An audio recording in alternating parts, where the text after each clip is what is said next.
Hey everyone, this is Nakshan, and welcome to the Scatter Hoard, where we try to put complicated ideas in a nutshell. In previous episodes, we explored the concepts of 1. Conviviality, which is a system of human interaction that celebrates individuals while providing guidance for coordinated action between competing groups. And 2. Paradigm shift, which is the development of a new theory that triggers a completely different way of looking at what's around us. We discussed how traditional business models naturally promote non-convivial practices and how difficult it is to move past outdated theories, even after they've been shown to be inadequate. Both episodes discussed a brighter future but acknowledge the difficulties in getting there. Therefore, I'd like to introduce a real-world example of a convivial business model that shifts our view of what human organization can look like. A cooperative, also known as a co-op, is a type of organization that has a long history of success. According to the International Cooperative Alliance, a co-op is an autonomous association of persons united voluntarily to meet their common economic, social, and cultural needs and aspirations through a jointly owned and democratically controlled enterprise. Types of co-ops include consumer co-ops, which are owned by members who use the co-op to purchase the goods or services they need. The outdoor equipment retailer REI is an example. Worker co-ops, which are businesses that are owned by their workers. Bob's Red Mill is an example. Producer co-ops, which are owned by people who produce similar types of goods or services. The food company Ocean Spray is an example.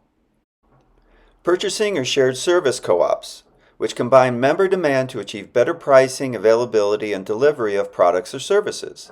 The members of purchasing cooperatives are businesses or organizations rather than individual customers. Ace Hardware is an example.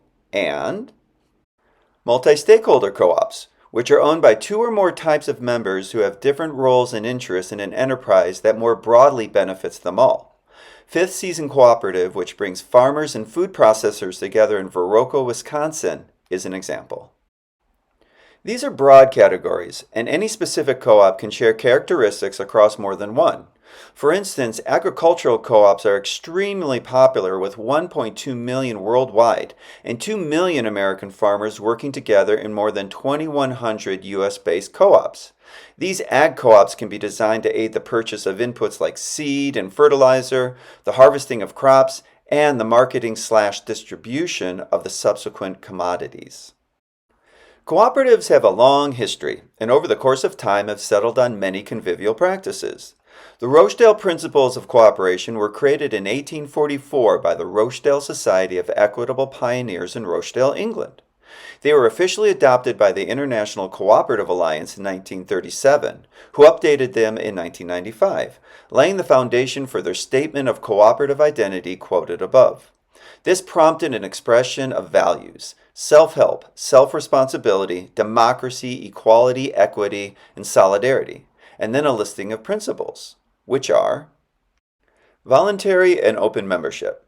Cooperatives are voluntary organizations open to all persons able to use their services and willing to accept the responsibilities of membership, without gender, social, racial, political, or religious discrimination.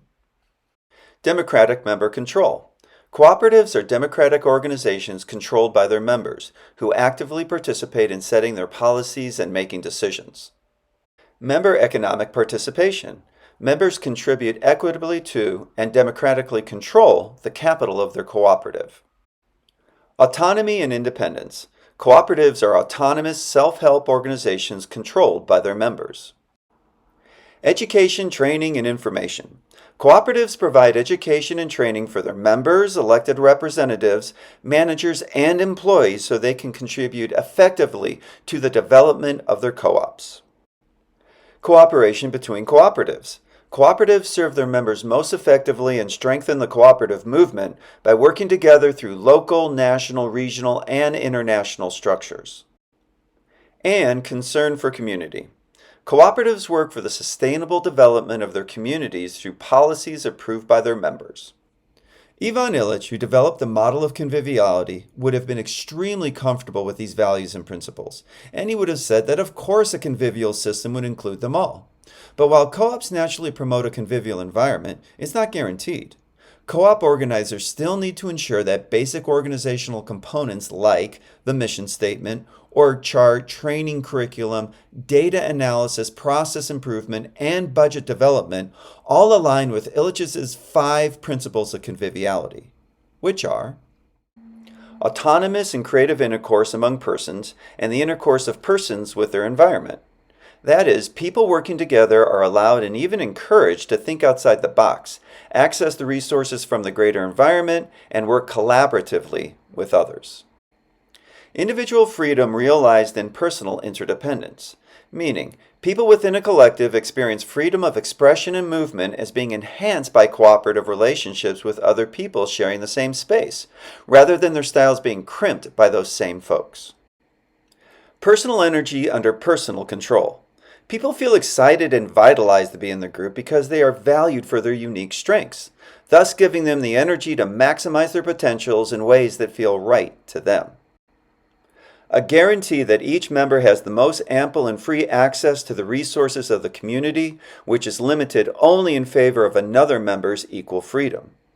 People working convivially recognize that their own freedom to use communal resources cannot get in the way of another person's freedom to do the same thing, thus leading to negotiated practices that optimize everyone's rights and responsibilities. And enjoyment. Illich explains that his use of the word convivial does not imply any connection to its modern connotation of tipsy jolliness. Rather, it is similar to the concept of eutropelia, which comes from the Greek for wittiness and refers to pleasantness in conversation with ease and a good sense of humor. Basically, this means that people within the group are enjoying themselves, which promotes their good physical, mental, and emotional health.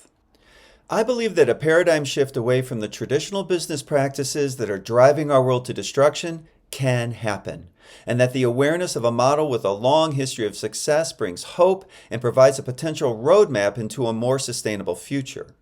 We should challenge ourselves to promote and engage in this type of practice whenever and wherever possible. We'll see you next time.